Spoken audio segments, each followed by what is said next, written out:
कैसे हैं आप सब। स्वागत है आपका एक नई वीडियो के साथ। आज की हमारी वीडियो के अंदर हम करेंगे what is MOA, memorandum of association corporate law unit second के मेरे notes.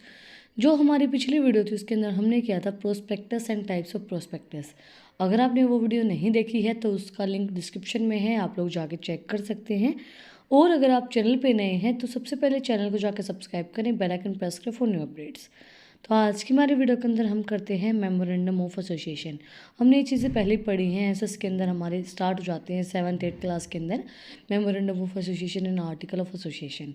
The memorandum of association is a legal document that lays out the framework for the establishment of a company. It is one of the essential documents required to set up a company in many jurisdictions, including India, the United Kingdoms, and other common law countries.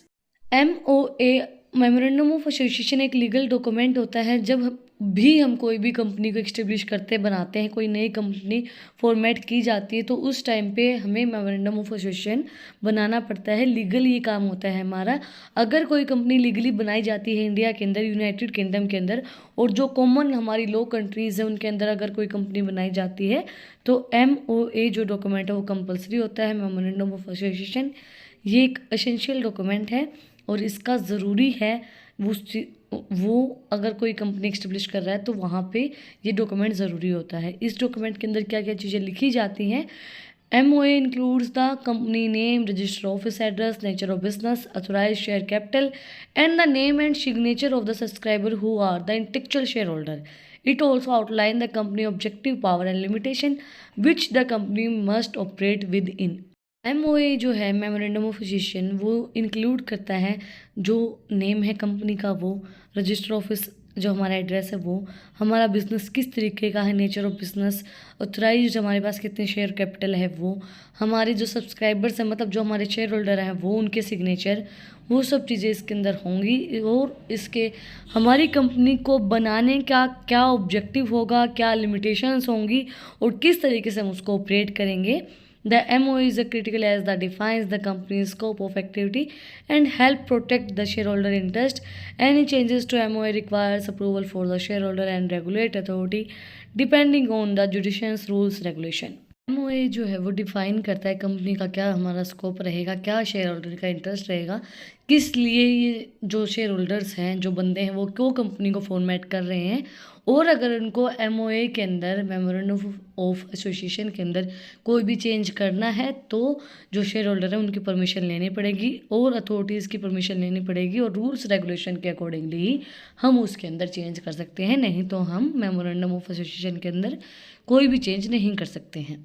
Advantages of MOA, Memorandum of Association. Legal status. The MOA provides the company with legal status and establish it as a separate legal entity from its owner or shareholder. MOA जो है वो एक separate legal entity provide करवाता है कि जो company है वो हमारी सेपरेट है और जो हमारी शेयर होल्डर है वो सेपरेट है, दोनों को एक सेपरेट लीगल एंटिटी हमें प्रोवाइड करवाता है MOA। And objectives. The MOA specify the objective and activity that the company is authorized to undertake. It ensures that the company operate within the scope of the objective and complex with the applicable law and regulation.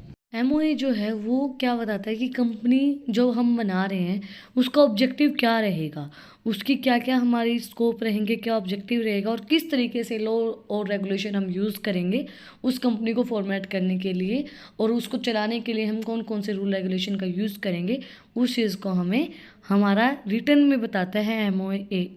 Next step, protecting of shareholder. It outlines the right and obligations of the shareholder which help to protect their interest. It also help prevent any unauthorized activity or decision that could adversely affect the shareholder.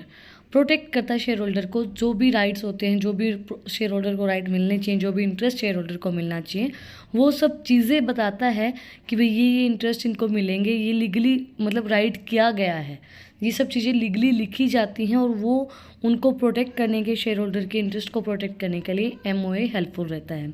Next है हमारा capital rising.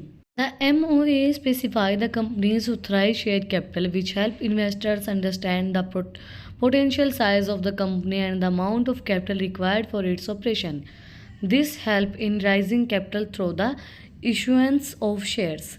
MOA जो है वो specify करता है कि कितनी हमारी ऑथराइज्ड कैपिटल है, क्योंकि एमओए के अंदर वो कैपिटल हम लिखते हैं और वो हेल्प करता है इन्वेस्टर्स को अंडरस्टैंड करने की कितना पोटेंशियल है हमारी कंपनी के अंदर और कितनी हमें कैपिटल रिक्वायर्ड रहेगी कॉर्पोरेशन को रन करने के लिए, और कैपिटल को हम किस तरीके से बढ़ा सकते हैं। नेक्स्ट है decision making. It help in decision making by outline the company powers and limitation.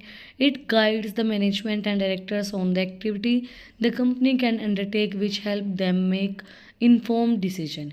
Decision making में हेल्प करता है, आउटलाइन करता है कि कंपनी की क्या पावर्स हैं, कंपनी किन पावर्स को यूज़ कर सकती है और क्या कंपनी की लिमिटेशंस हैं, क्योंकि ये सब चीज़ें हम मेमोरेंडम ऑफ एसोसिएशन के अंदर पहले ही लिख देते हैं। तो उस चीज़ को डिटरमाइन करता है कि डिसीजन लेने में वो चीज़ें हेल्पफुल रहती है कि भाई ये हमारी लिमिटेशन है, इसके बाहर हमें कोई काम नहीं करना है और ये हमारे पास पावर्स हैं, इनको हम यूज़ करके अपने काम को कर सकते हैं। और गाइड करता है मैनेजमेंट को, डायरेक्टर्स को कि किस तरीके से आप उन एक्टिविटीज़ को परफॉर्म कर सकते हो और किस तरीके से आप डिसीजन ले सकते हो। नेक्स्ट है डिसएडवांटेजेस ऑफ MOA। फर्स्ट है डिस्ट्रक्टिव। डिस्ट्रक्टिव का मतलब क्या हुआ कि हम कोई भी नया काम नहीं कर सकते हैं। MOA एक specific objective and activities the company is authorized to undertake which can be restrictive. It may prevent the company from taking advantages of new opportunity for entering into the new market.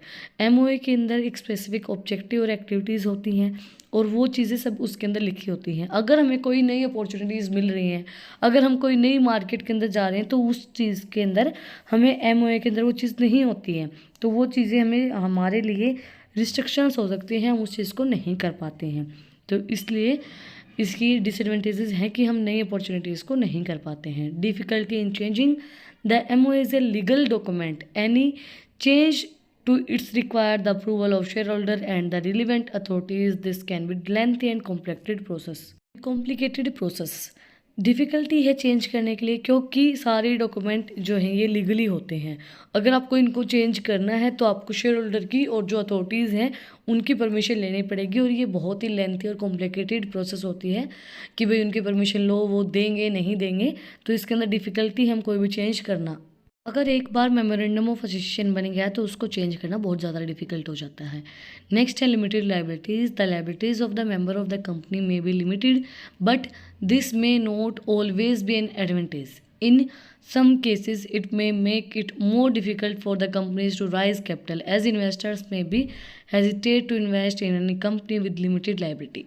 इस company की limited liabilities होती हैं, उसके अंदर जब हम investment करते हैं तो बहुत से लोग ऐसे होते हैं जो इन्वेस्ट करने के लिए कुछ नहीं होते हैं। अगर उसकी लिमिटेड लाइबिलिटी होती हैं तो आप उस वजह से अपनी जो कैपिटल है उसको राइज नहीं कर सकते हो।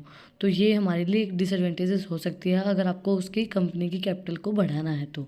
नेक्स्ट है कॉस्ट।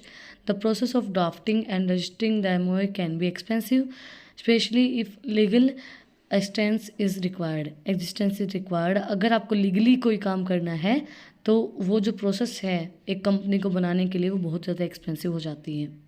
MOA जो है उसको ड्राफ्ट करना बहुत ज़्यादा एक्सपेंसिव हो सकता है हमारे लिए।